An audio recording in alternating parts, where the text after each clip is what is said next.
Gostaria de compartilhar com os irmãos sobre esse tema, a guerra contra a verdade. É o tempo em que nós estamos vivendo. Mas essa guerra não é nova, ela sempre existiu.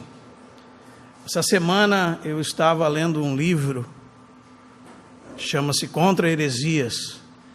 É de um dos primeiros chamados pais da igreja, Irineu de Leão. E neste livro ele relatava a heresia dos gnósticos e fazia refutações a respeito disso.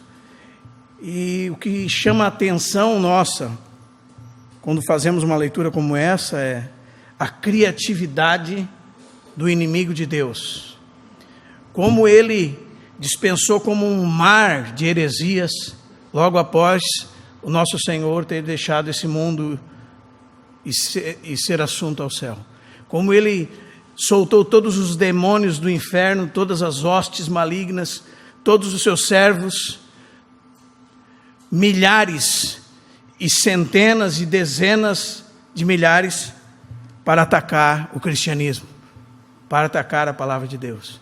É o que mais impressiona quando você ouve da criatividade daqueles homens, de como deturparam as Escrituras, como alteraram o significado das Escrituras, como disseram que faziam leituras subjetivas das Escrituras, já naquela época, na época de Irineu.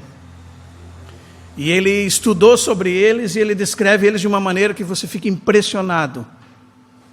E você vê que Satanás usou de todas as suas forças, de todo o seu poder, de todas as suas estratégias, de toda a sua sabedoria, contra a palavra de Deus, contra a verdade.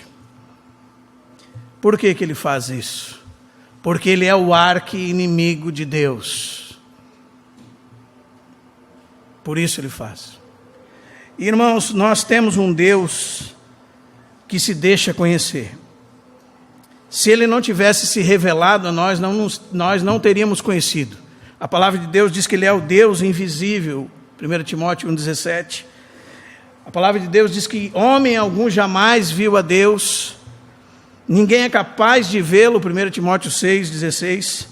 Mas aprove a ele se comunicar, e ele usou linguagem inteligível. Então, quando Deus fala, nós temos a sua palavra, e nós temos a revelação do seu ser, dada por ele mesmo. Esse Deus presente fala conosco, ordenou que as suas palavras e aquilo que revelou a seu respeito fosse escrito. Ele mesmo, irmãos, a palavra de Deus diz que escreveu nas tábuas da lei. Mais tarde, ele mesmo ordenou que Moisés escrevesse aquilo que ele estava dizendo a Moisés. E vindo à plenitude do tempo, esse Deus que se revela enviou seu Filho, a manifestação de Deus em forma humana, o verbo de Deus, a plena revelação de Deus. Quando ele falava, Deus falava. Quando ele fazia, Deus fazia. Era Deus que estava fazendo. Deus, homem, se manifestou para resgatar os seus, para nos fazer participante da sua glória. E esse bendito Salvador, enquanto estava na terra, ele ordenou que seus apóstolos, para que eles escrevessem sobre ele, pela inspiração do Espírito Santo, que os faria lembrar de tudo que ele disse. E também a palavra de Deus diz que este Espírito Santo conduziria os apóstolos a toda a verdade, e eles escreveriam a palavra de Deus, inspirada pelo Espírito de Deus. E não só isso, ele ordenou que eles fossem, pregassem o Evangelho a toda criatura, batizasse em nome do Pai, do Filho e do Espírito Santo, e os ensinasse a guardar todas as coisas que ele os havia ensinado. E esse é o resumo, irmãos, do que nós encontramos em Hebreus capítulo 1, versículo 1 e 2. Havendo Deus outrora falado, havendo Deus, se Deus não tivesse falado, nós não poderíamos conhecê-lo. Mas como ele falou, então nós o conhecemos. E ele diz, o texto que falou muitas vezes, falou aos antigos pelos profetas, nos últimos tempos, e é os tempos que nós estamos vivendo, desde a primeira vinda de Jesus até a sua segunda vinda, ele nos falou pelo Filho, a quem constituiu herdeiro de todas as coisas, pelo qual fez o universo. O Filho é a expressa manifestação de Deus. Ele é a glória da divindade. Amém? Isso concorda com as palavras que nós lemos, 1 Timóteo, capítulo 3, verso 14 a 17. Isso concorda com 1 de Pedro 20, 2 de Pedro, capítulo 1, verso 20 e 21, quando diz que homens santos falaram da parte de Deus, movidos pelo Espírito Santo. E quando Deus fez isso, esses homens santos, quando Deus soprou sua palavra, esses homens santos, inspirados pelo Espírito Santo, escreveram da parte de Deus, e é o que nós temos nas nossas mãos hoje. E não só isso, irmãos, Deus elevou a sua palavra acima de todas as coisas. O Salmo 138, verso 2 diz que o Senhor elevou a sua palavra à altura do seu nome. A palavra de Deus está na máxima posição em todo o universo. E essa palavra de Deus, ela tem muitos nomes na Escritura Sagrada. Por exemplo, o Salmo 19, o Salmo 119 chama essa palavra de lei, testemunho, preceito, mandamento, temor, juízos. Ela é chamada de Escritura, ela é chamada de verdade, em João capítulo 17, verso 17. Santifica-os na verdade. A tua palavra é a verdade. Ela é chamada de palavra de Deus, é chamada de palavra da verdade, palavra do Senhor, palavra de Cristo, palavra da reconciliação, palavra da vida, palavra da justiça, palavra da promessa, palavra da fé, palavra da doutrina, palavra profética, palavra da profecia. E esses todos são títulos ou revelações do que a palavra de Deus produz. Ela é a palavra de Deus e é a verdade. E nós estamos em guerra contra a verdade. Ele é o Deus da verdade, segundo Deuteronômio 32:4. Jesus Cristo é a própria verdade, João 14:6. O Espírito Santo é o Espírito da verdade, João 14:17, 1 João 4:6. A Escritura é a Escritura da verdade. Nós somos salvos pela verdade, Efésios 1:13. Nós fomos santificados pela verdade, João 17:17. Nós somos edificados pela verdade, Atos capítulo 20, verso 32. Nós adoramos em verdade, João 4:24. Nós caminhamos na verdade, 2 de João 1:4. Nós amamos na verdade, 3 de João 1:1. Tudo é pela verdade, em nome da verdade. A palavra de Deus foi soprada pela boca de Deus, como nós lemos em Timóteo 3:16. Estes homens santos, inspirados pelo Espírito de Deus, escreveram essa palavra. Ela é infalível.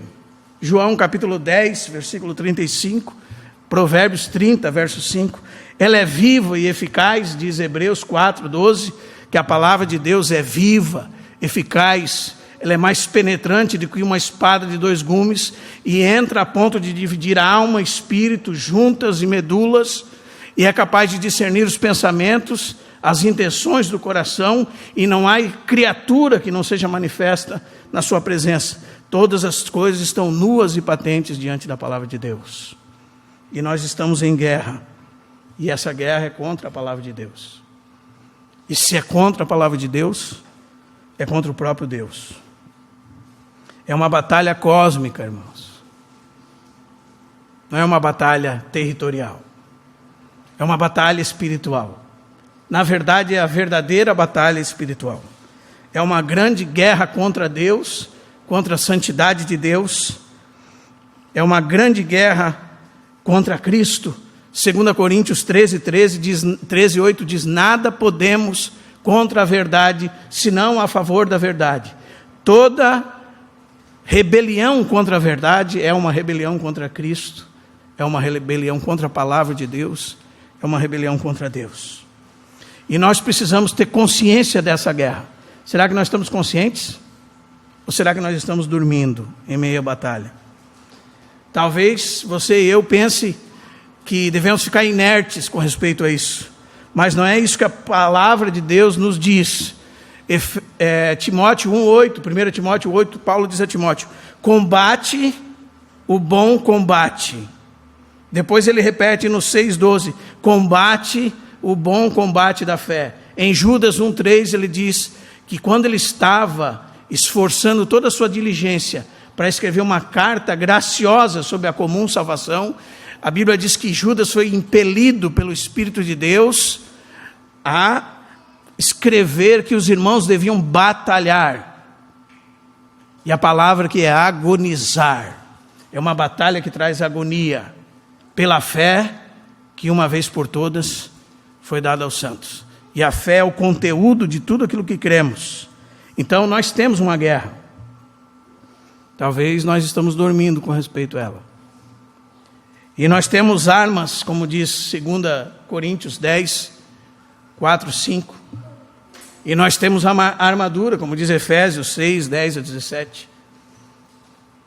Estamos em guerra e somos chamados a batalhar. E contra quem nós somos chamados a batalhar, irmãos? Contra o inimigo de Deus. Os irmãos não se preocupem em anotar que depois eu faço questão de passar para os irmãos esse esboço todo. Gostaria que os irmãos prestassem atenção. Porque tudo que nós estamos falando está contido na Escritura.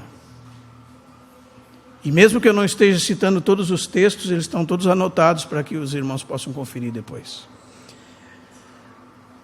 Quem é o inimigo? O inimigo é o diabo. Ele é o arqui-inimigo de Deus. Há pessoas que dizem que ele não existe. Há pessoas que ignoram a sua existência. Há pessoas que dizem que ele é uma expressão do mal. Há pessoas que dizem que ele é um ser mitológico. Há pessoas que dizem que ele é a maldade, que ele não é um ente com personalidade. Ele é simplesmente o mal. Mas não é o que a Bíblia diz. 7 livros do Antigo Testamento falam dele. Todos os livros do Novo Testamento falam dele. Jesus falou dele. Jesus falou com ele. Cara a cara com ele. Esse inimigo, irmãos, ele existe e ele está à espreita. E a Bíblia diz em 2 Coríntios 2 que nós não devemos ignorar os seus ardis. E como a Bíblia se refere a ele? A Bíblia se refere a ele como Satanás, como o diabo, como Lúcifer, como Belzebu, como maligno, como tentador, como príncipe deste mundo, como Deus deste século, como príncipe da potestade do ar, como o acusador dos nossos irmãos, a antiga serpente, o grande dragão, o leão que ruge, Apolião. Ele também é descrito como assassino, mentiroso, pecador, difamador, falsificador, o maligno. Ele é astuto, incansável, violento, mas também sutil. Ele é o demônio infernal. O príncipe dos demônios. Não brinque com ele. Não brinque diante dele. Não dê as costas para ele. Não o ignore. Aliás, essa é uma coisa adorável para ele. Ignore-o enquanto ele brinca com você. Finge que ele não existe enquanto ele brinca com você. Ou fique brincando de expulsá-lo e pisar na cabeça dele, como muitos ignorantes fazem. Porque não conhece o que a Escritura diz sobre ele.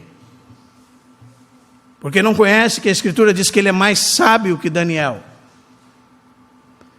Que ele tem milhares de anos na nossa frente.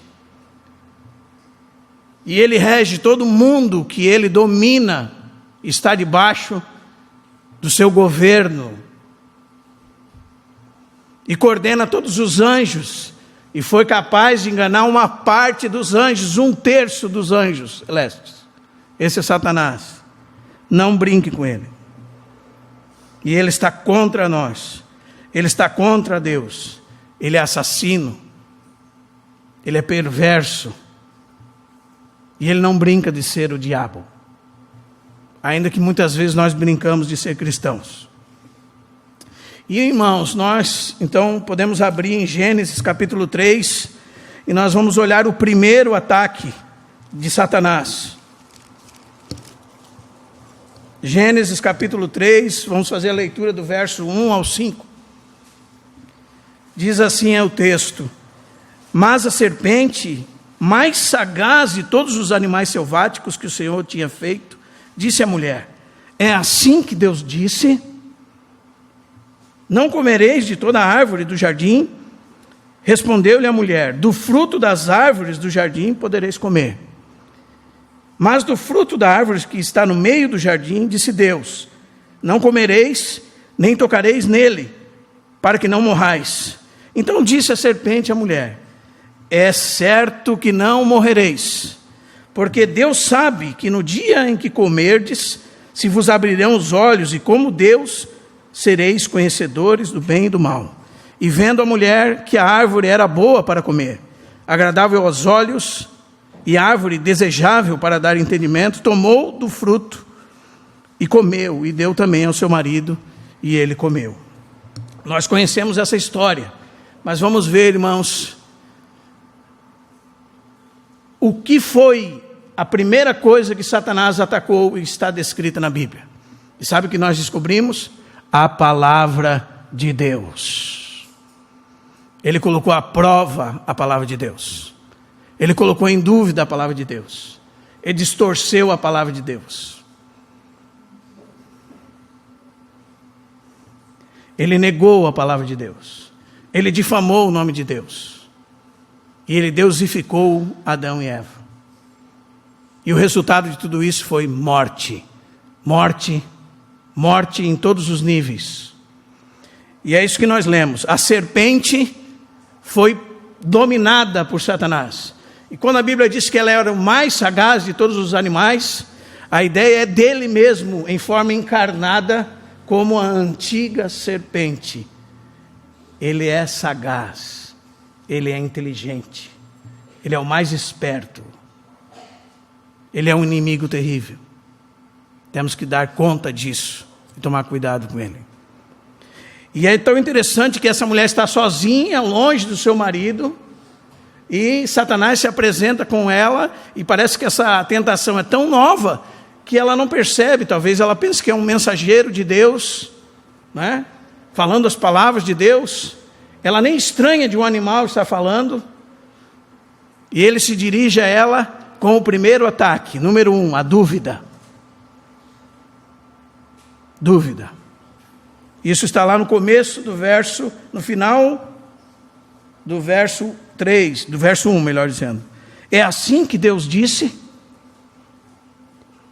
E a redação é bem clara, ainda que não seja tão clara para nós.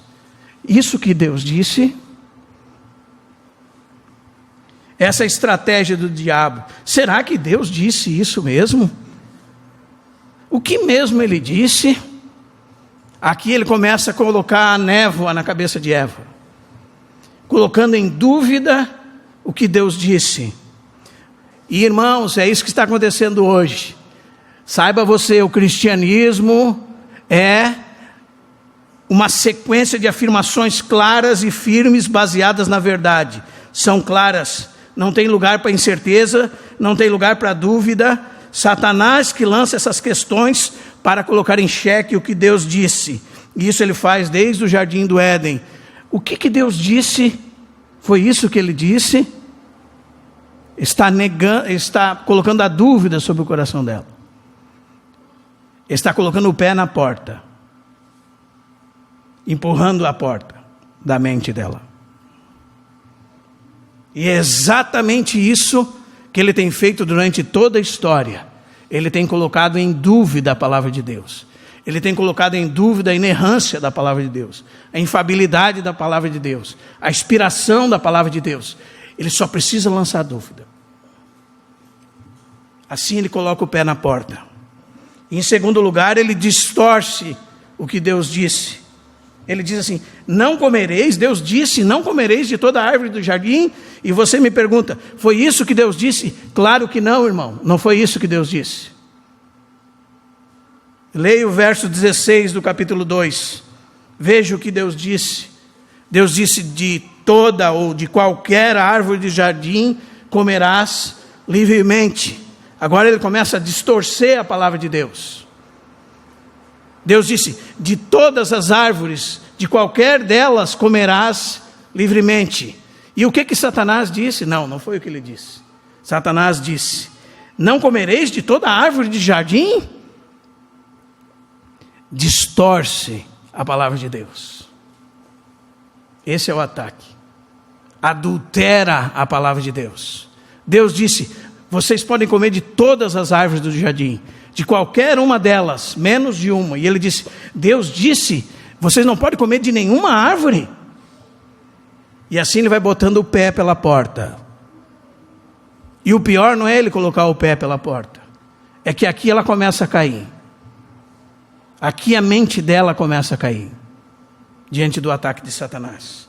Porque ela também distorce a palavra de Deus. De 3 maneiras diferentes. Ela retira coisas da palavra de Deus, ela acrescenta coisas na palavra de Deus e ela amolece a palavra de Deus. Essas 3 coisas estão no verso 2 e 3. Ela diz assim: respondeu-lhe a mulher: do fruto das árvores do jardim podemos comer. Não. Deus disse bem claro, tem uma palavra lá: de qualquer árvore.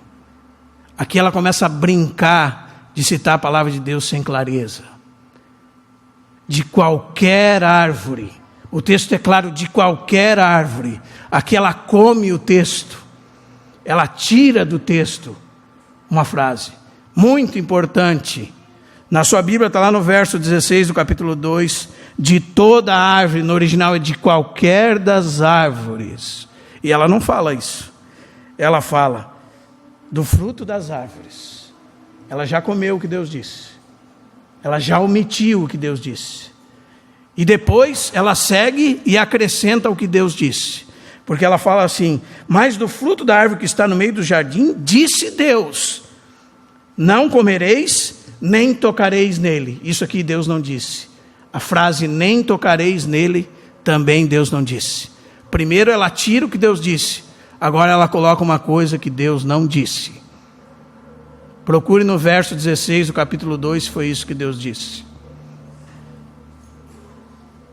E é exatamente isso que Satanás tem feito com seus servos e ministros durante todo o mundo, durante toda a história do mundo. Eles retiram da palavra de Deus coisas a seu bel prazer, e eles colocam na palavra de Deus coisas ao seu bel prazer. Ela caiu no engano de Satanás. Aqui começa o declínio, irmãos. Ela deu ouvido à voz da serpente. E em terceiro e último lugar, e não melhor do que isso, ela amolece a sentença de Deus. O verso 2 final diz assim, verso 3 final diz assim: para que não morrais. Não foi isso que Deus disse. Não foi isso que Deus disse. Se tem uma coisa muito clara no verso 17 do capítulo 2, é: certamente morrerás. Certamente morrerás, Deus disse. Então, Satanás entra, distorcendo a palavra de Deus, entra no coração dela, na mente dela, ela começa a distorcer a palavra de Deus, ela começa a retirar da palavra de Deus, ela começa a colocar coisas na palavra de Deus, a amolecer a sentença de Deus. Satanás é universalista, ele não diz que você vai para o inferno, caso não creia em Jesus. Ele nega a sentença de Deus, nega o juízo de Deus, e aqui ele está entrando com essa névoa na mente dela. Irmãos, é tão claro quando se lê o texto nos seus manuscritos, como foi adulterado por ele e por ela esses textos. Claramente adulterado por ele e por ela. ela acrescentou o que Deus não disse, ela tirou coisas que Deus disse e amoleceu a sentença de Deus. Coloque em caixa alta o que Deus disse: certamente morrerás. Esse é o nosso Deus, um Deus de clareza, sem sombra de dúvida. Então, já que foi assim, se a dúvida foi plantada, a suspeita foi plantada, né? A distorção foi feita, agora é a negação aberta. É o que aparece no verso 4. Então disse a serpente à mulher: é certo que não morrereis. Agora a negação é completa. Este é o caminho ladeira abaixo. Primeiro se duvida da palavra de Deus, depois se distorce a palavra de Deus, acaba-se se negando a palavra de Deus. Esse é o ataque de Satanás. E não é diferente hoje. Veja a distorção. Ele diz: certo é que não morrereis. No texto esse não é bem enfático. Caixa alta, para frente, sublinhado em negrito. No texto ele é bem enfático. Certamente não morrereis. Não morrereis. Deus disse: certamente morrereis. E ele diz: não morrereis. E ele segue com o pé adentro da porta. Agora ele entrou, não é? Então ele difama o nome de Deus, no verso 5. Ele difama a Deus. Ele difama o que Deus disse. Ele difama o caráter de Deus. Ele faz Deus um mentiroso. Como ele é um mentiroso, ele faz Deus mentiroso. E diz o texto: porque Deus sabe que no dia em que comerdes, vos abrirão os olhos e sereis como Deus, conhecedores do bem e do mal. Ele apresenta Deus dessa maneira: Deus é alguém que não sabe repartir as coisas, que não quer o seu bem. Ele está te negando por ciúme, Eva. Ele não quer que você veja nada. Ele é um ser ciumento. Ele não deseja que ninguém tenha o que ele tem. Ele está te proibindo. Deve ser algo interessante. Se ele está proibindo, deve ser algo interessante. Ele faz isso porque não quer o teu bem. Ele é sádico. Está blasfemando contra Deus. Ele está fazendo Deus mentiroso. Esse é o caráter dele. Essas frases de Satanás difamam a Deus, chamam Deus de mentiroso. Não é assim, irmãos? Então, Satanás diz que eles serão como deuses. Não é? Eles serão deuses. É o que ele diz: os vossos olhos se abrirão e vós sereis como Deus. Aqui está o ponto final. Não é? Dúvida, distorção, negação, difamação, e agora ele empurra Deus para baixo e alavanca os homens para cima.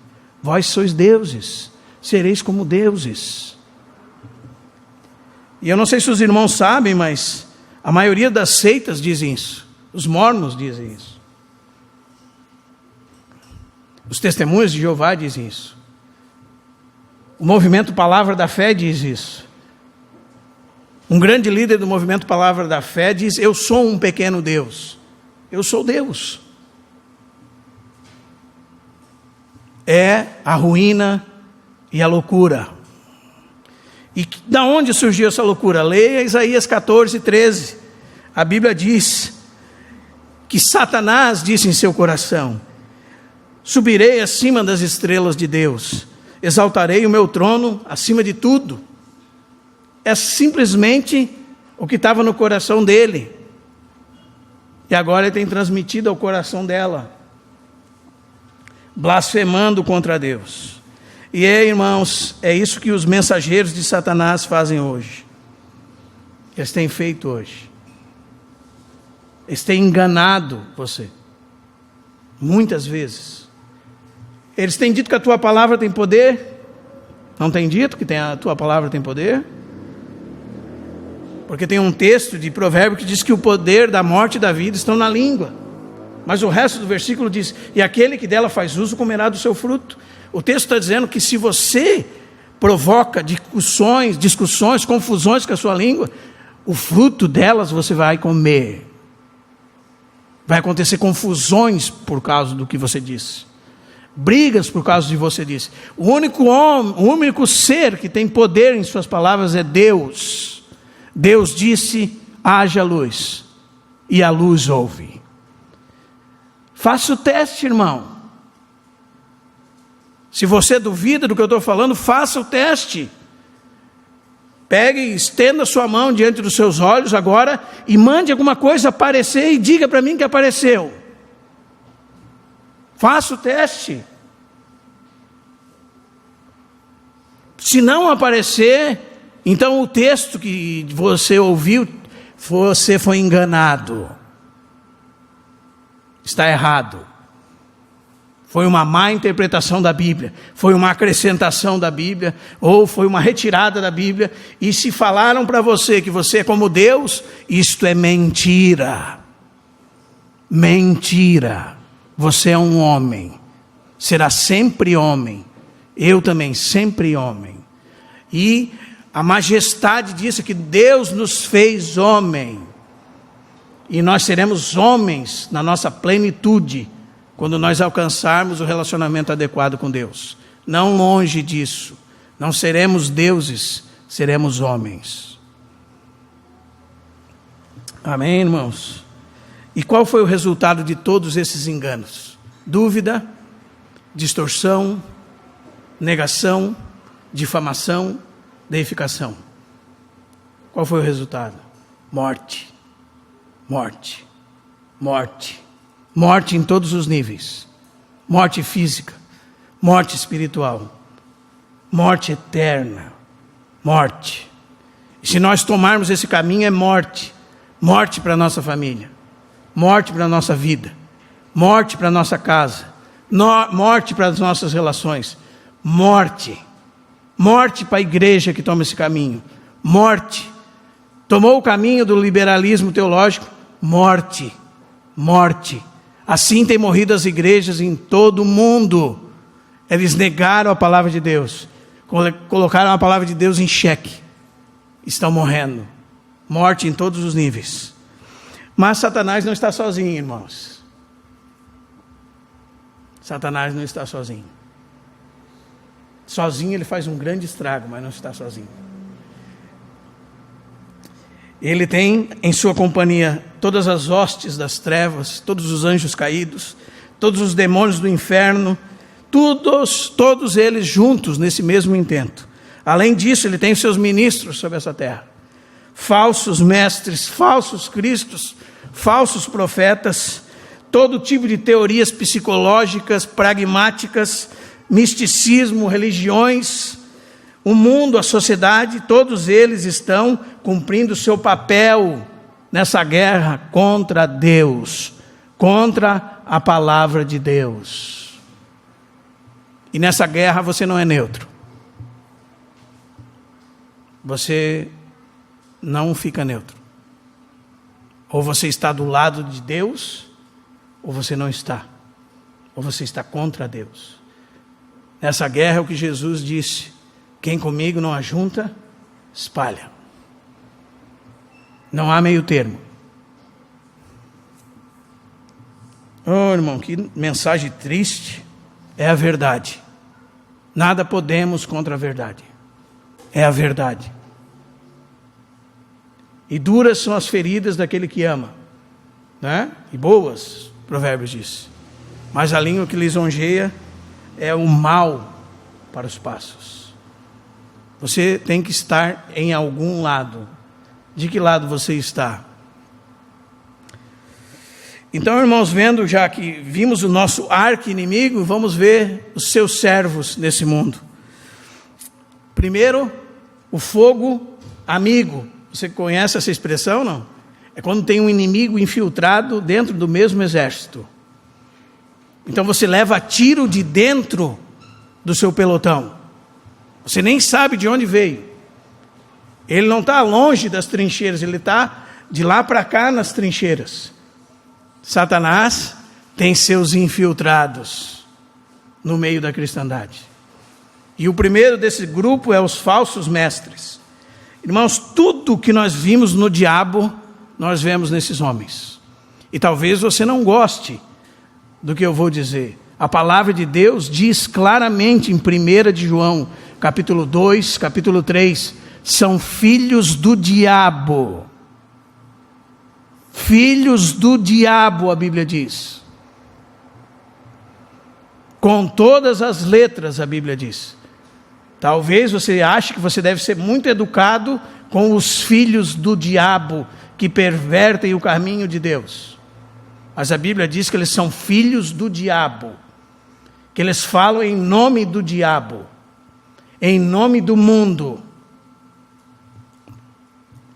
E tudo que você vê no diabo, você vê nesses homens.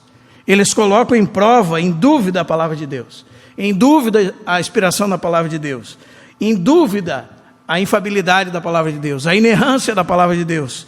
Depois eles distorcem as escrituras, eles omitem coisas que tem nas escrituras, eles acrescentam coisas que não tem nas escrituras, eles aliviam o juízo de Deus, eles não pregam o juízo de Deus.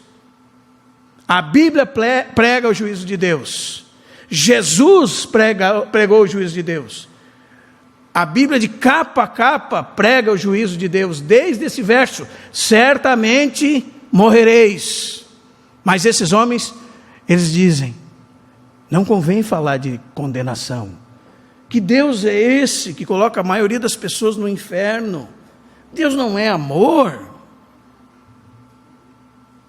Se Deus é amor, não vai ter pessoas no inferno. Que Deus maldoso. Nós não podemos falar de inferno.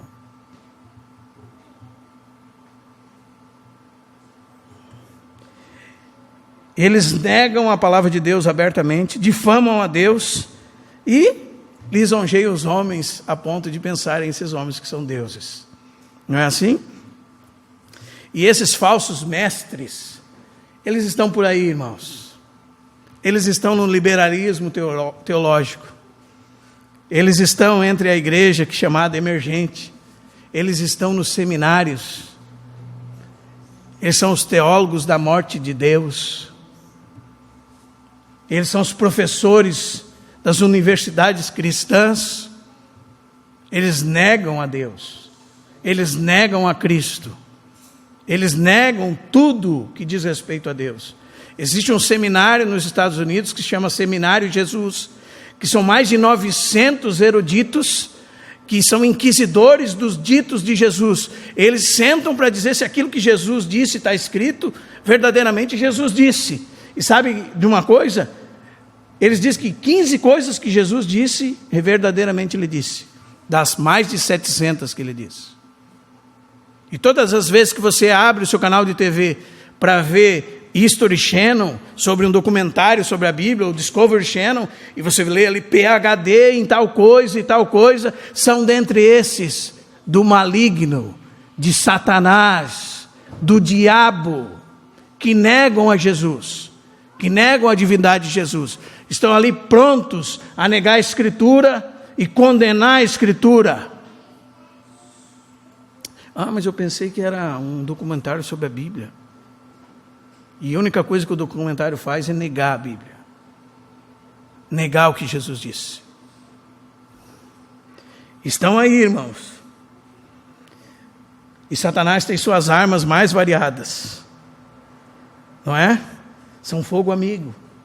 Estão de dentro da cristandade.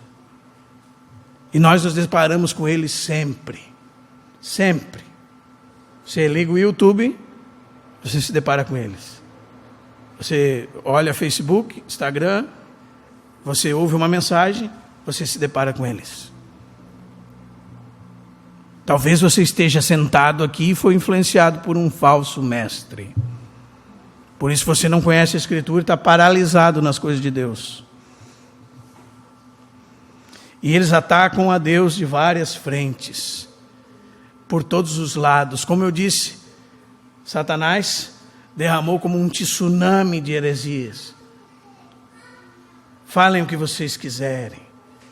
Vocês já pensaram em falar isso também? Atualizem a Bíblia. Renove as Escrituras.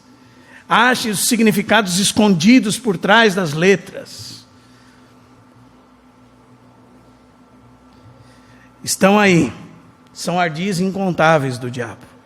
E, irmãos, esses falsos mestres eles têm algumas características. Talvez você não encontre no mesmo todas as que eu vou dizer. Talvez você encontre uma só. Talvez você encontre 2, 3. Mas você vai encontrar. Primeira, eles são críticos da Bíblia. Eles não têm temor nenhum pela palavra de Deus. Eles não são como os homens de Deus. Eles lêem a Bíblia como se fosse uma revista. Eles não têm temor nenhum pela palavra de Deus em dizer que ela está errada, em dizer que ela é falha. Eles não pensam em nada com respeito à palavra de Deus. Eles só desejam questionar a sua autenticidade. São críticos da Bíblia. Eles negam os atributos de Deus. Por exemplo, o liberalismo teológico tem um grupo chamado teísmo aberto. O teísmo aberto abertamente diz que Deus não sabe tudo. Deus não conhece o futuro está em aberto. Deus está escrevendo o futuro junto com você. Veja que lindo. É como uma canção que Ele está fazendo em improviso com você. Nossa, que lindo, irmão. Só que esse Deus é o diabo, não é Deus. Não é o Deus que sabe todas as coisas do início ao fim, antes que elas aconteçam. Não é o Deus que conhece a sua substância informe no ventre da sua mãe. Não é o Deus da Bíblia. Não é o Deus onisciente. Não é o Deus que sabe tudo, estabeleceu tudo e tudo terminará como Ele diz que terminará. É o diabo, não é Deus. Mas está cheio desses homens. Sabe por quê? Porque eles dizem, se Deus existe, por que os bons sofrem? Só teve um bom nesse mundo, irmãos. Jesus Cristo. E esse louco que falou essa besteira foi um dos que causaram a morte dele. Só Cristo, o único bom. O único. Todos sofrem em decorrência do pecado que entrou pela porta que Adão abriu. Por meio dele veio todas as misérias da raça humana. Morte e penalidade eterna. Coisas básicas. E eu faço uma citação, e é uma citação verdadeira, penso eu, porque a Bíblia diz que Deus retribuirá a cada um segundo as suas obras. E muitos estão acumulando ira para o dia da ira e da revelação do justo juízo de Deus. O doutor Steve Lawson diz assim, que a parte mais quente do inferno é reservada para aqueles que tentaram derrubar diante dos homens a inerrância, a infabilidade da palavra de Deus. Porque eles perverteram a palavra de Deus e arruinaram a vida dos outros. E serão julgados por Deus. Em segundo lugar, eles rejeitam os manuscritos e a autenticidade de todos eles. A Bíblia é o documento que mais tem fundamento da sua historicidade. Não há outro documento que tenha mais provas que é verdadeiro e autêntico. Não há outro. São mais de 7.000 manuscritos. Mas eles não se importam com isso. Abertamente rejeitam a palavra de Deus. Rejeitam as Escrituras. Também eles negam a existência do diabo. Que interessante, né? Não, quando o diabo apareceu na presença de Deus, eu ouvi isso e li. O diabo era o próprio Deus, porque o diabo ali é acusação.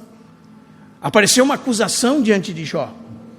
Eles negam o diabo. Eles negam o inferno. Eles negam o inferno. Essa semana eu ouvi de um desses lunáticos que você deveria entender o seguinte, que toda a escatologia é participativa. Deus está escrevendo uma música junto com você. Essa música nunca acaba. Nunca haverá julgamento. É uma escatologia participativa. Você tem que entender o Velho Testamento, aí aqui está Jesus. E agora o resto, a partir de Jesus. Mas o a partir de Jesus dele é tomar ditos de Jesus, colocar os ditos de Jesus contra a própria palavra, retirar todo o juízo de Deus, e dizer, não, como é que funcionará? Depende de nós. Estamos tocando a música junto com Deus. Estamos tocando a música junto com Deus. O fim depende de nós. Nós estamos improvisando. Se você é músico, você entende o que eu estou falando. Nós estamos improvisando e Deus está improvisando conosco. Que loucura, irmãos. Leia o livro de Apocalipse. Leia o juízo de Deus, as taças, as trombetas, a ira de Deus, o dia do juízo final, o inferno eterno. Leia o juízo final. Leia Mateus 24, leia Apocalipse, leia. Eles terão explicação para tudo que você lê. Tudo. Mais uma característica, eles negam os autores bíblicos. Negam. Não foi Moisés que escreveu Gênesis. Não foi Paulo que escreveu Romanos. Não foi João que escreveu suas epístolas, Apocalipse, o Evangelho. Não foi. Foram pseudo-autores, foram homens que colocaram os nomes dos apóstolos para que esses nomes eles façam com que os textos tenham bastante importância. Você bota o nome de alguém famoso, o texto vai ter muita importância. Bobagem. Você tem prova desde os primeiros, depois dos apóstolos, documentos históricos que foram eles. Mas isso não importa. Eles negam o que você acabou de ler comigo em 2 Timóteo 3,16. A inspiração da palavra de Deus. Eles dizem, não, a palavra de Deus, veja bem, ela não é toda inspirada por Deus. Dentro dela tem algumas partes. Alguns negam totalmente, não tem nada inspirado aqui. Outros negam parcialmente. Algumas coisas têm inspirado aqui. Um aqui, outro ali, não, isso é palavra de Deus, isso aqui também. Não, isso aqui não. Essa parte aqui não. Essa parte aqui também não. Sabe o que Apocalipse 22, 18 diz? Ai daqueles que colocassem alguma coisa, ou acrescentassem, ou tirassem alguma coisa daquelas palavras.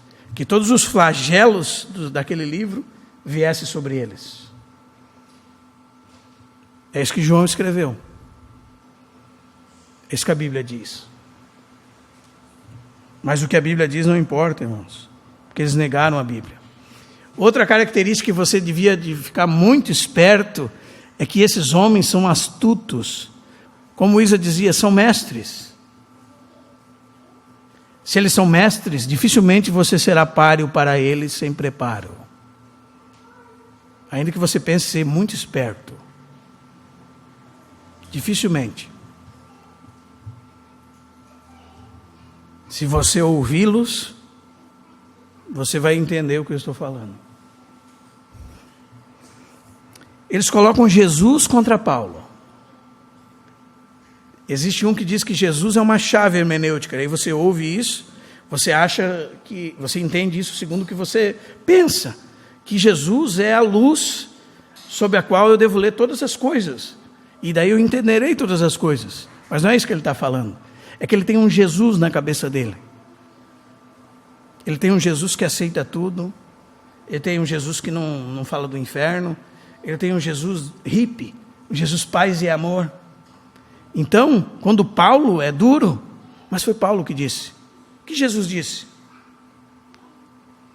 Paulo disse. Foi Paulo que disse. Como se os autores da Bíblia tivessem uns contra os outros, irmãos. Aí você fica com a Bíblia que você quiser. Talvez não sobre nem meia página para você. Nem meia página. Aí você não se adequa à Bíblia. Ela se adequa a você. Você só faz o que você quer. E você acha desculpa para isso na Bíblia. Não é assim? Jesus é a chave hermenêutica. Então, mais uma característica deles, a oitava. Eles buscam adaptar a Bíblia à sociedade moderna. A sociedade moderna tem práticas condenáveis. A Bíblia tem que se adaptar a ela, né? Se um homem diz que pode ser uma mulher, então a Bíblia tem que se adaptar a ela. A sociedade diz que um homem pode ser uma mulher, a Bíblia tem que se adaptar a ela. A sociedade diz que uma mulher pode ser um homem, a Bíblia tem que se adaptar a ela. A sociedade diz que você pode ser uma árvore, que você pode ser um porquinho, que você pode ser um animal. Então a Bíblia tem que se adaptar a ela. Não é assim? Não é assim. Não ouviste que o Criador os fez macho e fêmea? Isso é o que a Bíblia diz. Desde o princípio, macho e fêmea. Essa é a palavra de Deus. Esta é a expressão do próprio Deus. Porque às vezes você separa Deus da sua palavra.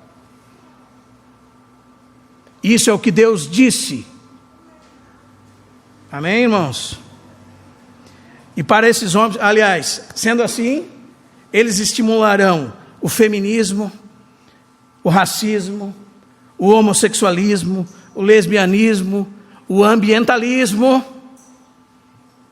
a defesa do direito dos animais,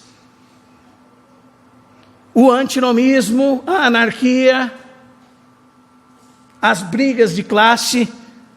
Essa será a bandeira deles, porque a bandeira deles não é mais a verdade. A bandeira deles é: não fale sobre isso, isso ofende. Não fale sobre isso também, isso ofende. Não fale sobre isso, isso ofende. A verdade ofende. Se você estiver preocupado em agradar as pessoas, você não será servo de Cristo. Se você estiver preocupado em não sofrer algum abuso, sofrimento nessa década, você não será servo de Cristo. Porque o mundo odiou a Deus, o mundo odiou a Cristo, o mundo nos odeia, o mundo odeia a palavra de Deus. Fale a verdade. Agrade a Deus e não os homens. A Bíblia é verdade absoluta. Eu lembro de um teólogo que chegou numa faculdade de filosofia, porque na filosofia você estuda, e está buscando a verdade, você se forma como um buscador da verdade, porque você não encontrou ela. Se você encontrar, acaba a faculdade de filosofia. E ele chegou diante daquele auditório com milhares de jovens e ele disse: eu tenho a resposta para tudo. Eu tenho a resposta da vida, da morte, do mal, do sofrimento, do homem. Porque ele sofre, porque das catástrofes, a alma humana, todas as dificuldades dela, eu respondo tudo, eu sei tudo, eu tenho a resposta para tudo. E em altos e bons som, todos deram gargalhada. Ele disse: aqui está a resposta para tudo. Deus já deu a resposta para tudo. Mas os homens rejeitaram a Deus. Os homens amaram mais as trevas do que a luz, porque suas obras eram más, e eles rejeitaram a luz. E eles abafam a verdade por causa da sua justiça. Não foi a inteligência deles que rejeitou a Deus. Foi eles rejeitarem a Deus que fez com que eles buscassem suas próprias explicações sobre tudo. Eles primeiro rejeitaram a Deus, é o que a Bíblia diz, e depois Deus os abandonou aos seus próprios raciocínios, a escuridão do seu próprio coração. Então eles querem dizer para nós que a Bíblia precisa ser atualizada, que a Bíblia não é verdade absoluta, que você tem a sua verdade, que o outro tem a sua verdade, e não há verdade. É um culto às incertezas. E se você tiver certezas, você é um arrogante, você é orgulhoso, porque você tem certeza. Isso é mentira. A Bíblia é verdade absoluta, é certeza sobre tudo. É resposta para todas as coisas da vida. Não há incertezas na palavra de Deus. Só há afirmações da palavra de Deus, da verdade de Deus contida na sua palavra. É verdade absoluta, não existe verdade relativa. A verdade absoluta é uma só, é Deus, seu Filho Jesus, o Espírito de Deus. Deus é a verdade, Jesus Cristo é a verdade, o Espírito é o Espírito da verdade. O que Deus disse, a Escritura, Daniel 10, 26, 21, é a Escritura da verdade. Amém, irmãos? Querem atualizar a Bíblia então e mudar o seu significado? Hoje ainda, você pode ir em qualquer livraria cristã, paga com o seu dinheiro, você patrocina isso, e você vai encontrar empilhado o livro desses homens como aquele britânico chamado N.T. Wright, um homem que nega a justificação, que nega a propiciação substitutiva de Cristo, que nega a dupla imputação, que nega a justificação pela fé, e tem um comentário bíblico que é o mais vendido no Brasil.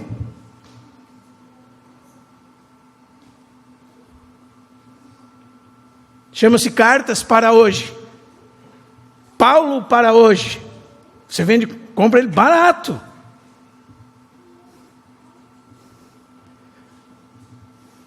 E tantos desses loucos, ele é considerado entre os 5 teólogos mais influentes do planeta. Mas ele nega a fé cristã. E é um dos homens mais vendidos no mundo. Seus comentários, seus escritos são traduzidos em quase todos os idiomas. Homens como Brian McLaren, que nega tudo de Jesus. Você pode até trocar o nome de Jesus, ele diz. Chame qualquer coisa, o nome de Jesus é muito abusivo. E as livrarias cristãs estão entulhadas de livros desses homens loucos, que transformam a graça de Deus em libertinagem, que negam o soberano que os resgatou. Mas tem mais. Você tem diante de você falsos cristos, falsos profetas, e a palavra de Deus diz assim, que são inimigos das Escrituras, esses falsos cristos.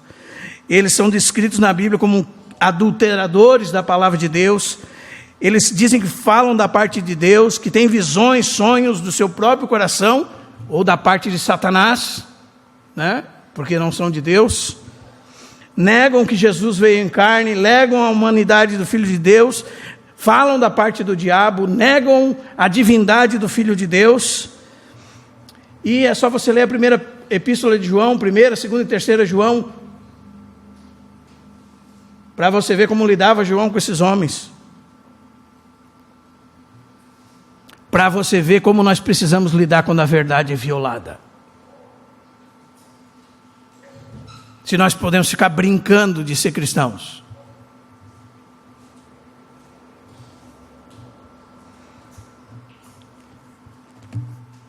Segunda epístola de João, capítulo 2. Aliás, capítulo único, verso 9. Segunda de João,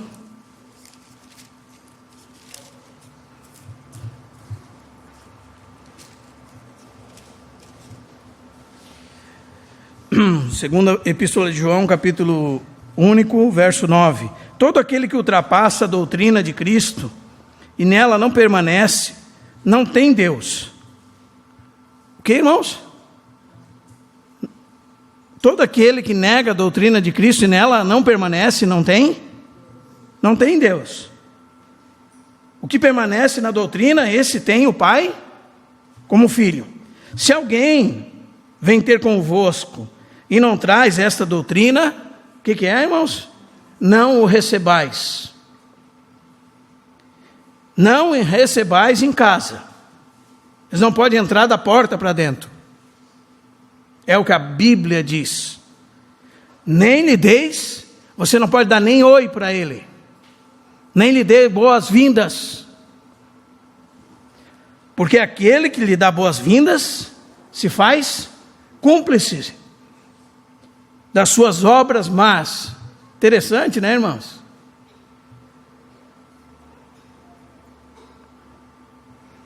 Como é que nós lidamos com os anticristos e os falsos profetas? é uma guerra contra a verdade. Eu não estou falando que você deve sair batendo em ninguém, não. Alguns irmãos já estufam o peito, agora é comigo mesmo, né? Não. Estou falando que você deve ser um defensor da verdade. Amém? Nós temos outro inimigo interno, os místicos, os falsos místicos. Eles se envolvem com demônios, com sincretismo religioso. Aí Deus me falou aqui no meu ouvido. Deus falou no teu ouvido? Me mostra na Bíblia onde está escrito isso. Que Deus falou para ti no teu ouvido. Me mostra na Bíblia. Como eu vi um pregador fazer assim, o quê? Tá bom, peraí um pouquinho. Deus disse isso. Deus disse isso? Será que você não ouve o assobio da serpente numa coisa como essa? Ou você está dormindo no meio da guerra? Você quer ouvir a voz de Deus de forma audível? Leia a sua Bíblia em voz alta. Leia a sua Bíblia em voz alta. Porque talvez você está atrás de falsos profetas para ouvir o que você quer ouvir. Então você anda atrás deles pelo mundo inteiro, mas não abre a sua Bíblia para ouvir o que Deus tem para falar. E você se acha muito esperto. Muito esperto. Tão esperto que está há anos na mesma situação. Você quer ouvir o que Deus diz? Não seja enganado, nós estamos no país mais perverso para isso. Onde tudo é misturado com a palavra de Deus. Umbanda, candomblé, religiões culto aos deuses da floresta, tudo está dentro dos lugares que se dizem cristãos. São falsos místicos, são mentirosos. Eles levam o povo atrás das suas próprias visões.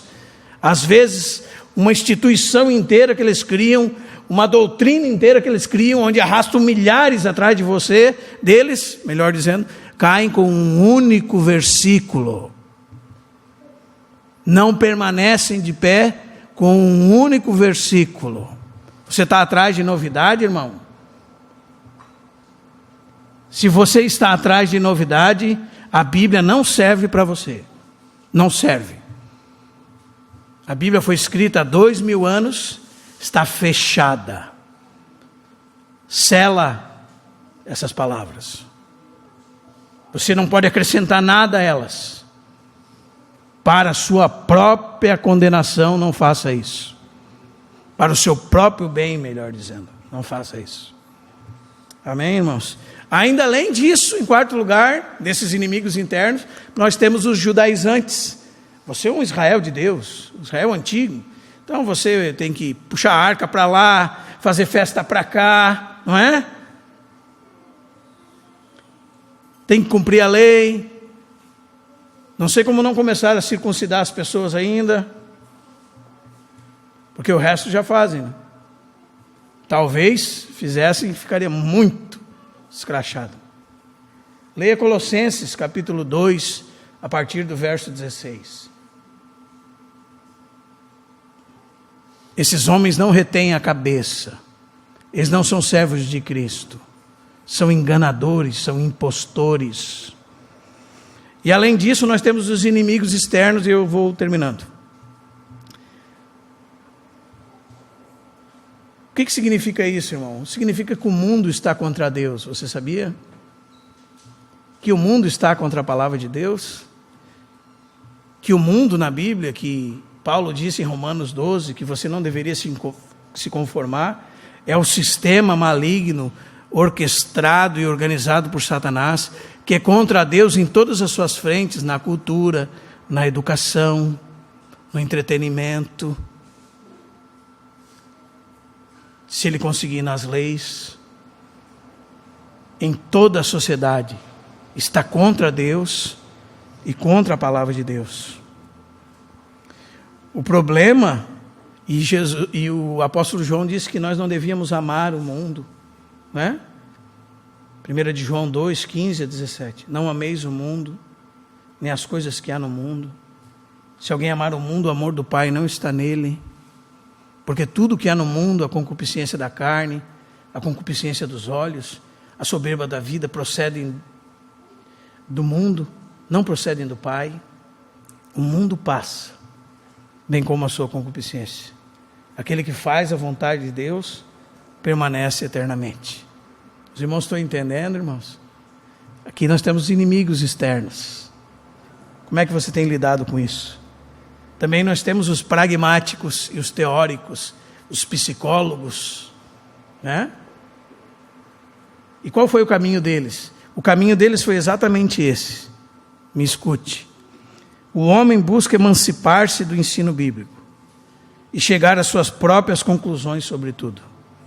Ele tenta explicar o universo, os seres humanos, o mal e todas as demais coisas através da sua própria capacidade, porque ele rejeitou a Deus. Agora está sozinho. Assim ele cria milhares de teorias sobre tudo. Quando tudo está formado na sua mente, ele tenta adaptar a Bíblia às suas próprias ideias e não se conformar àquilo que Deus disse. Ele rejeitou Deus. E isso influencia, né, irmãos? Há também os pragmáticos. Quantas vezes você já ouviu? Isso funciona? Vamos fazer um curso de casados. Os irmãos estão brigando muito aí, estão quase se separando. Aí o curso vai lá e diz para o irmão, não pode bater na esposa. Jesus disse que tu tem que amar ela como Cristo amou a igreja. Não pode bater nela, irmão. Irmã, você tem que respeitar o marido, porque a Bíblia diz. E começa a fazer um modelo funcional para que as pessoas se acertem. Elas não têm Cristo, elas não têm vida. Elas não se renderam ao Evangelho, não confessaram os seus pecados, não se arrependeram, mas vão andar melhor agora. Agora, quando ele tiver vontade de dar um supetão nela, ele não dá mais, porque ele sabe que se ele dá, pode dar um problema para ele. E o pastor lá disse no curso que não podia, né? E depois tem os cursos de arrumar filho. Como é que o meu filho, como é que eu posso criar o meu filho? 12 passos para isso, 24 passos para aquilo, e você vai fazendo. E o pedagogo do universo você não ouve. O que Deus disse sobre criar filhos, você não ouve. Que seus filhos têm a corrupção dentro do coração, que a vara da disciplina que tira isso do coração do filho, que a vara da disciplina que dá sabedoria ao filho. Mas não fala isso, isso ofende. Não é assim?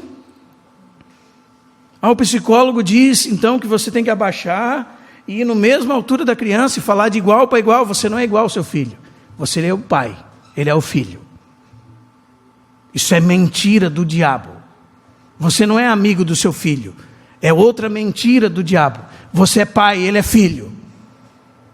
Ele deve o respeito, a honra. No Antigo Testamento ele era morto se desonrasse o pai na frente dos outros. Era pena de morte para ele. Mas é a situação da nossa sociedade, irmãos. Então, o que faremos? Você estava dormindo, né? No meio do tiroteio, no meio da guerra cósmica, como se nada tivesse acontecendo, né? Está de boa, estava dormindo. Mas se Deus te despertou por essa palavra, o que você vai fazer? E de que lado você está nessa guerra? Você está disposto a defender a fé? Há uma guerra contra a verdade, e o que você vai fazer a respeito disso? E eu gostaria de dar algumas coisas claras para os irmãos, e só vou citá-las. Primeiro de tudo, encha-se com a palavra de Deus. Sature a sua vida da palavra de Deus. O Senhor Jesus disse: nem só de pão viverá o homem, mas de toda a palavra que procede da boca de Deus. Alimente-se da palavra de Deus. Não tem outra saída. Não leia a palavra de Deus como se fosse uma revista, como se fosse o jornal, a notícia de amanhã. Você precisa se encher dela, isso significa se alimentar dela. Mateus 4:4. Significa meditar nela de dia e de noite. Josué 1:8, Salmo 1:2. Bem-aventurado o varão que não anda segundo os conselhos dos ímpios, não se detém no caminho dos pecadores, não se assenta na roda dos escarnecedores, antes tem o seu prazer na lei do Senhor. Nela medita de dia e de noite. Meditar é falar consigo mesmo, é considerar, é pensar sobre aquilo, é chegar e fazer raciocinar sobre aquilo, entender aquilo, caminhar com aquilo em si. Oséias 6:3 diz, mais uma coisa, conheça a Deus. Quantos anos você está como um crente nominal? Se nós sentarmos juntos e eu perguntar coisas da fé para você, você sabe responder? Será que você sabe responder? Será mesmo? Quantas vezes você já foi envergonhado porque não soube responder? Quantas vezes você ficou de boca fechada diante de blasfemadores porque você não conhece a Escritura? Porque você desejou conhecer, mas não prosseguiu em conhecer. A Bíblia diz que nós devemos crescer na graça e no conhecimento que é em Cristo Jesus. Crescer, conhecer e prosseguir em conhecer a Deus. E, mais uma coisa. Irmão, a minha mente não é boa para essas coisas. Isso é desculpa sua, irmão. Desculpa sua, irmão. A capacidade que Deus dá é infinita. Bata com a água nessa pedra. Você vai furar essa pedra. Você precisa decorar a palavra de Deus. Como diz o salmista no Salmo 119, 11 e 12. A tua palavra eu escondi, guardada no meu coração, para não pecar contra ti. Não tem outro caminho. Não tem outro caminho, irmão. A Bíblia não é um livro mágico, que você vai levar debaixo do sovaco e vai te livrar. Não adianta deixar ela aberta no Salmo 91 em casa, que não vai te livrar. Ela tem que estar dentro de você. Jesus disse, se permanecerdes em mim, e as minhas palavras permanecerem em vós, pedireis o que quiser e vos será feito. Se permanecerdes em mim, e as minhas palavras permanecerem em vós. João 15:7. João 8:31. As palavras permeiam o coração dos crentes. Eles são cheios da palavra. Você quer ser cheio do Espírito? Não vos conformeis com o mundo, transformai-vos pela renovação da vossa mente. Não vos embriagueis com vinho, no qual há dissolução, enchei-vos do Espírito. 5:18 de Efésios. Qual é o texto correspondente disso? Colossenses 3:6. Habite ricamente em vós a palavra de Cristo. Alguém que é cheio do Espírito, é dominado pelo Espírito, cheio da palavra de Deus. Irmão, o que seria na prática ser cheio do Espírito? Leia o verso 19 antes de ficar procurando porcaria por aí. Falando entre vós com salmos, então tu conhece os salmos. Entoando e louvando de coração, com hinos e cânticos espirituais. Dando sempre graças por tudo a nosso Deus e Pai, em nome de nosso Senhor Jesus Cristo, sujeitando-vos uns aos outros no temor de Cristo. E a mesma parte que fala isso em Colossenses fala, habitando em vós a palavra de Cristo. 3:16 de Colossenses. Se você não decorá-la, se você não guardar ela no seu coração, não vai ter jeito, irmão. Não vai ter jeito. E mais que isso, viva a palavra. Essa é uma característica clara no Senhor Jesus. Um teólogo explicando João capítulo 1, ele diz assim, por que Jesus é chamado o Verbo de Deus? A palavra de Deus. porque não existe outro como ele, que tudo o que ele disse era o que ele era. Tudo o que ele falou era o que ele manifestava ser. Por isso ele é o Verbo de Deus, além de outras coisas. Porque ele é o exemplo da total sincronia entre o que ele era e o que ele dizia. Por isso ele disse: se permanecerdes em mim. E ele disse: se as minhas palavras permanecerem em vós. Ele faz isso intercambiável, irmão. Não há como Cristo permanecer em você se as palavras dele não estarem em você.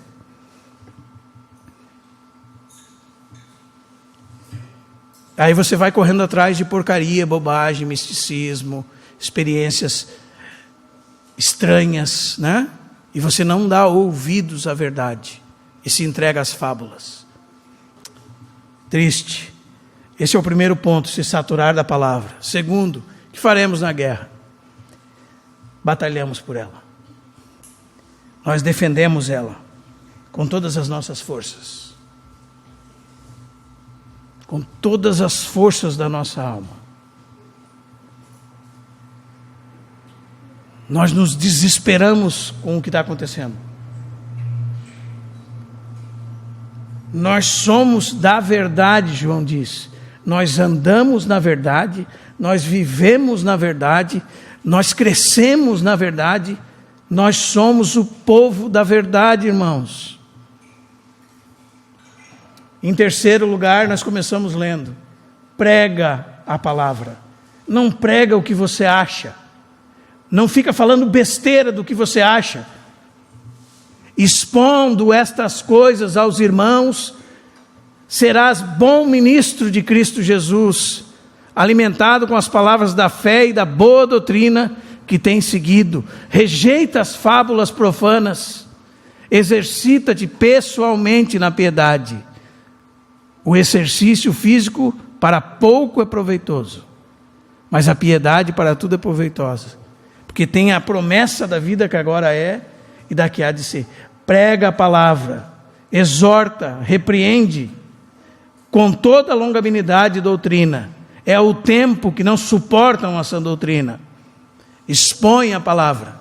Quando você expõe a palavra, você solta um leão da jaula. Sabe por que se eu digo isso, irmão? Você não precisa defender um leão. Não precisa. Está tudo virado do avesso. Abra a Bíblia e exponha o que ela diz. Está tudo virado do avesso na sua Bíblia. Se coloque debaixo da autoridade da palavra de Deus. A exposição da sua palavra, diz o salmista, ilumina a alma. Dá sabedoria aos simples. Oh, então eu sou simples, eu sou tão humilde e Deus me dá sabedoria. Não significa isso. Significa que você é um tolo e a sua porta é aberta. Tudo na sua cabeça passa. E quando você se encher da palavra, a palavra vai encher sua cabeça de portas que se trancarão para a mentira e só se abrirão para a verdade. Dá sabedoria àquele que tem uma mente aberta para tudo, engole tudo, come de tudo e não tem critério nenhum. Agora ele é um criterioso. A exposição das tuas palavras ilumina a alma. Faz daquele que é tolo alguém que é criterioso. Talvez esse seja o motivo que você vive andando atrás de um monte de bobagem por aí, irmão. Um monte de loucura, um monte de porcaria. E pode ser que hoje o Senhor liberte você dessas coisas. É a nossa oração em nome de Jesus. Quarto lugar, ensina a palavra. Ensina para o teu filho, ensina para a tua mulher, ensina para os teus companheiros, ensina para os teus netos, ensina para os teus amigos. Ensina a palavra. Aquilo que de mim recebeste, ouviste, na presença de muitas testemunhas, transmite a homens idôneos, para que estes possam transmitir a outros. 2 Timóteo 2:1. Se fortalece na verdade, transmite a verdade. Fala ela para o teu filho, para o teu neto, inculca ela no coração da criança. Deuteronômio capítulo 6. Quando ela for grande, ela não se desviará dele. O contrário é verdadeiro. Ela se desviará dele por nossa culpa. Nós não sabemos nem para nós mesmos. Como é que nós vamos ensinar alguém?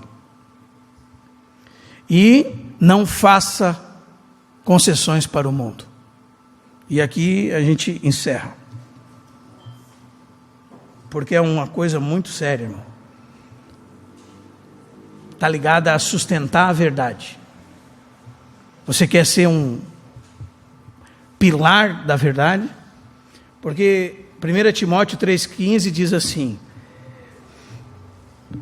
que a igreja é coluna e firmamento da verdade. E Éfeso, onde estão os irmãos que Paulo está escrevendo essa carta, havia um dos maiores templos que existia na humanidade. O templo a Artemis, a Diana, a grande Diana dos Efésios. E esse templo tinha mais de 120 colunas de mármore branco, imensas, e revestidas de ouro. E cada governador revestia uma coluna e colocava pedras incrustadas, e você via de longe, eram consideradas um dos maiores monumentos da época. E quando Paulo escreve, ele sabe bem do que Paulo está falando. Vocês, a igreja, são um monumento de Deus. Vocês são o firmamento e as colunas desse monumento. Vocês que sustentam a verdade.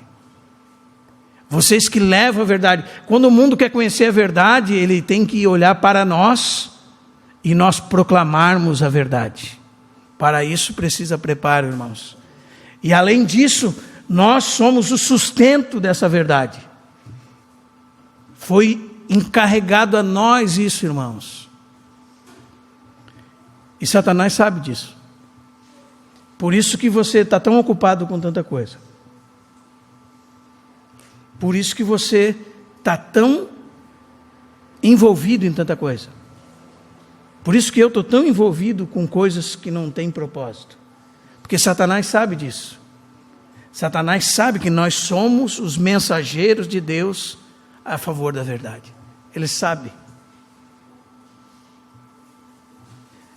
Escrevo-te estas coisas, esperando ir ver-te em breve, Paulo diz a Timóteo, para que se eu tardar, fique ciente de como se deve proceder na casa de Deus, que é coluna e firmamento da verdade.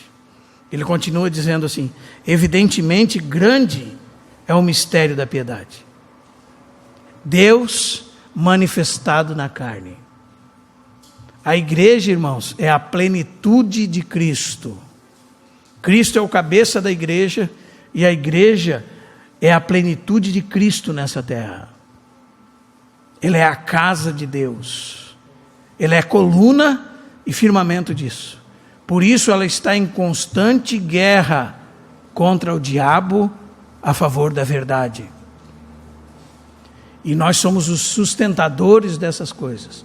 Foi confiado a mim e a você. Nos foi confiado da parte de Deus.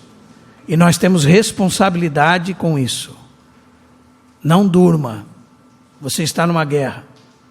O Tozer tem um livro para nós, que o título é assim, O Mundo, lugar de descanso ou um campo de batalha? Você já sabe a resposta, irmão. Que o Senhor nos ajude. O diabo está à solta, rugindo como um leão, buscando a quem possa tragar.